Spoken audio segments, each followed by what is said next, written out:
طيب. The question with regards to taking off work for the day of Arafah. I think that was the last question. Allah knows best. Can you take off work for Arafah? If it's not going to hurt you, it's not going to harm you, bi'idhnillahi ta'ala, you want to focus on your ibadah, or you may become tired or weak or whatever the case may be, yeah, that's fasting the day of Arafah is not like a vacation or anything like this. And Eid, it's not the Eid, but if you want to take off work, why not? To focus on your ibadah, there's nothing wrong with that. And Allah knows best. We'll only take a few more questions, and I apologize about the questions being lost from the past live stream. I'm sorry. Please forgive me. I'm not in Allah Mustaan, the signal was lost. The brothers who sent their questions ahead of time, please forgive me. We're only going to take a few that come now, inshallah. Sorry about that. Type NR from Toronto, California.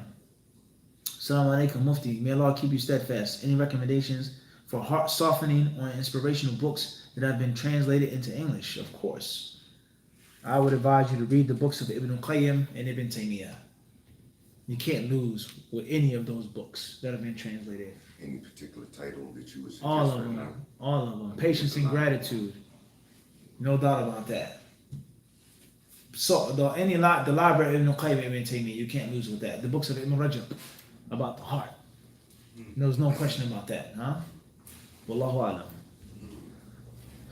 Question is from Udan Gammon from Manhattan, New York City. How to find a Salafi sister to marry in New York City when you have no friends and no one known. I'm in great need of marriage and don't know where to start. Online sites weren't good for me, with 2 exclamation marks. May Allah bless you.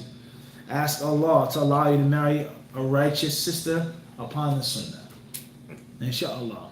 Ask Allah to allow you to marry a righteous sister upon the Sunnah and focus on yourself, worry about yourself, and perhaps once you make yourself a good candidate for marriage, the sister who's on the Sunnah will find you. Inshallah ta'ala. Perhaps she'll find you. Just put yourself in the right place at the right time. That's the advice we give to the brothers. What's the chances of a brother being in the masjid all the time? He's a thorough brother, nice looking brother, he has a good job, good man and brother. What's the chance of him never ever getting married?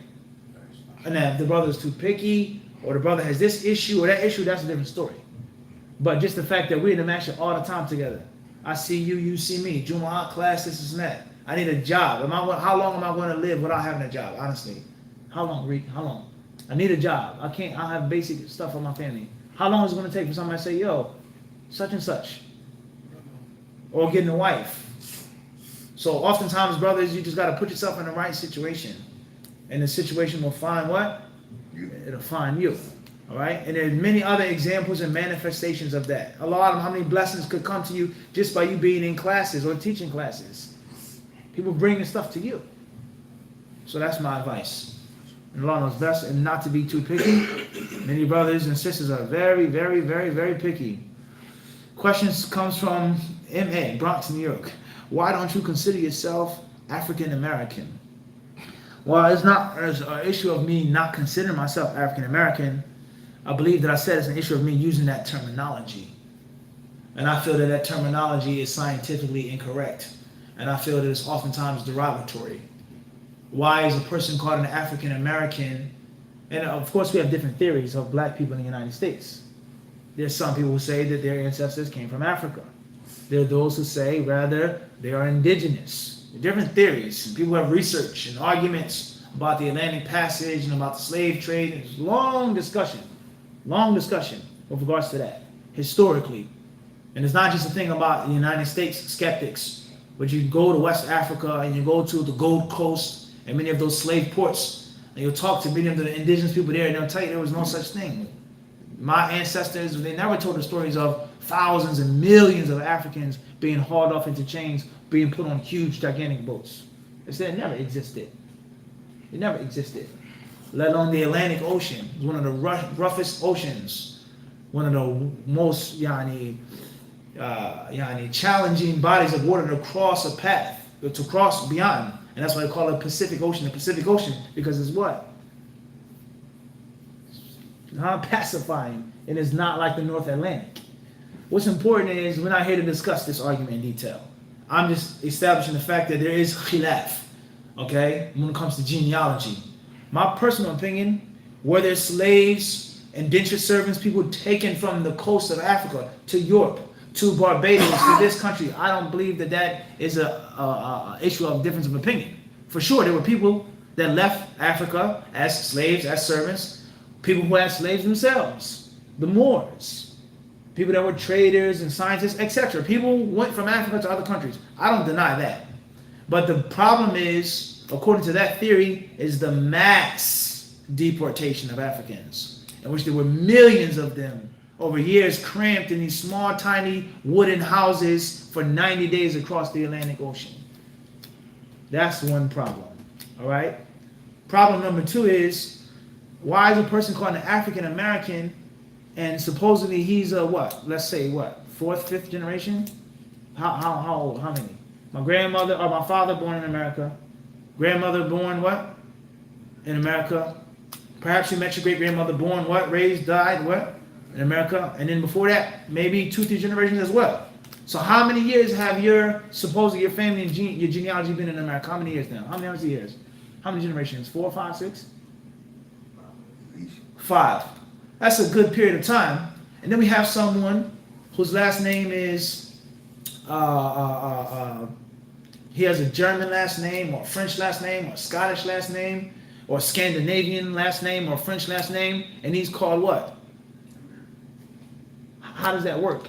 And this person is directly telling you, I'm German and Irish mixed. My parents came in the 20s. My parents came in the 30s. My parents were at Ellis Island. My parents came as poor immigrants, and now they have 20 pizza shops in New York City. And he has direct Italian genealogy, clear background. My mother came from Sicily, and he's white, and he's called what? But you're called a what? I don't think that no one with intelligence is going to deny that there's something wrong with that equation now. Something isn't right. Everyone understand this? How many times I've been to Africa? Do I speak any African languages? What do I know about Africa? I'm from Brooklyn, New York. I'm from Philly. I don't know anything about Africa, but I'm an African American. Something is wrong with that terminology. Now, if you use it to mean that you're black, quote unquote, you have African ancestry, quote unquote, that's one thing. There's nothing wrong with that. And it's not an issue of a person being ashamed of his ancestry. No, it's not the issue. But we're talking about it being valid scientifically to use that term and what's meant by the usage of that term. What's meant by the what? The usage of the term to classify and to categorize and to marginalize you. African Americans, and then we have what? Americans. They don't say white Americans, they say what? Americans. If you say white Americans, then you'll say what? Black Americans. Is the term politically correct or not? The indigenous people of this country, those are the true and only American Americans. So the point is an issue of history, and it's an issue of facts. All right? And if I choose to refer to myself as a black American, that's my choice, and I have my proofs and I have my evidences for that. This is a brief discussion of the argument why I would not use the term myself. If someone said I was an African American, I wouldn't be offended. If someone says I'm not an African American, well, that's fine. But me personally, I wouldn't what? I wouldn't use the term. If they say, what do I say? I'm black. And I don't find anything wrong with that. And those are some of the reasons why. Wallahu alam. Next question says, AY from Singapore. Tight. What time is the event? Inshallah, we'll stop here. Bidnight ta'ala. Hopefully we'll get to the questions very soon. Inshallah, Allah surely knows best. Sallallahu alaihi wa sallam wa barak. Ala abdihi wa rasulihi nabina wa imamina Muhammad.